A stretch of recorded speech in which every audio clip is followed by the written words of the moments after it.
dans l'Atlantique, Madère attire les touristes car la vie y est douce aujourd'hui. Pourtant, il a fallu se battre contre la nature pour aller cultiver de minuscules lopins de terre accrochés aux falaises les plus hautes d'Europe. À l'image des jardins botaniques, ces carrés de terre accueillent des plantes venues des 4 points cardinaux. Pommes de terre et tomates d'Amérique, choux du Portugal, fruits de la passion du Brésil, vignes d'Europe, canne à sucre et bananes d'Asie.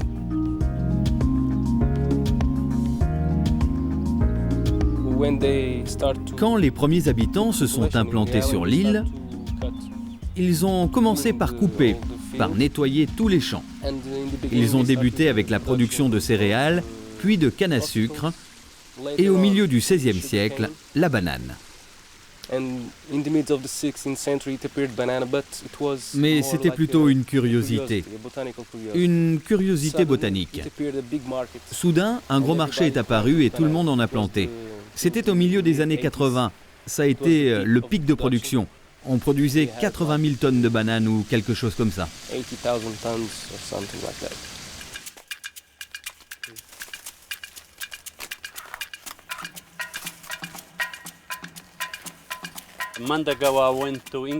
Quand je suis allé en Angleterre pour voir mes enfants, j'ai des enfants là-bas, je leur ai amené des bananes d'ici pour leur offrir. Et j'ai comparé leurs bananes aux nôtres. Elles sont très différentes. La nôtre est plus sucrée.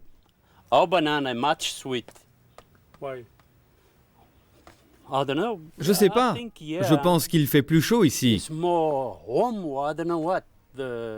le sol est meilleur. Je sais pas. Et mes enfants aussi ont dit la banane d'ici est plus sucrée que la banane de là-bas.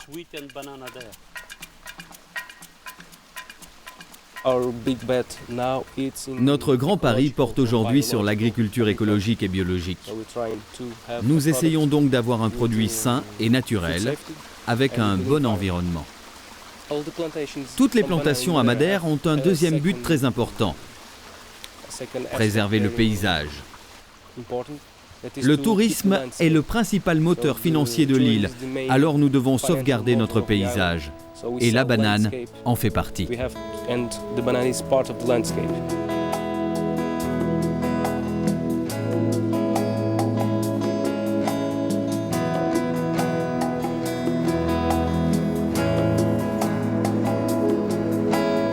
Le climat est idéal. Jamais trop froid, minimum 10 degrés, jamais trop chaud, maximum 21 degrés. Et une pluviométrie répartie sur l'année 60 jours par an. Les plantes ne demandent qu'à pousser et les hommes à en profiter.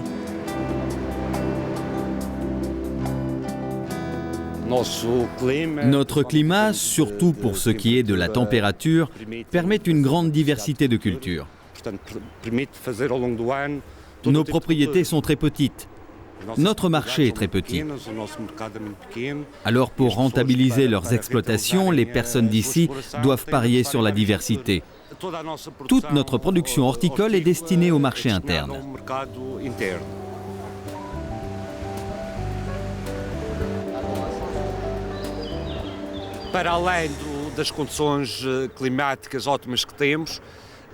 Mis à part les conditions climatiques optimales que nous avons ici, une des autres caractéristiques bénéfiques et nécessaires pour la production agricole, c'est la question de l'eau. Nous avons hérité de nos ancêtres d'un système de levadas, de conduits d'eau qui permettent la distribution de l'eau sur toute l'île.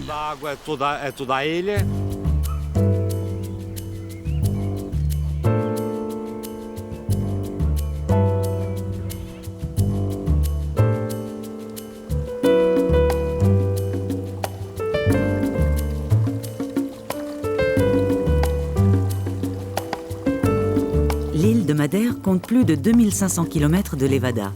En portugais, levar signifie conduire. Au risque de leur vie, les paysans et les esclaves, suspendus dans des paniers d'osier, ont construit ces levadas, des canaux pour transporter l'eau si précieuse depuis les sommets. La plus ancienne preuve de l'existence des levadas remonte à 1461. Car dès l'installation des premiers colons, il a fallu irriguer les cultures.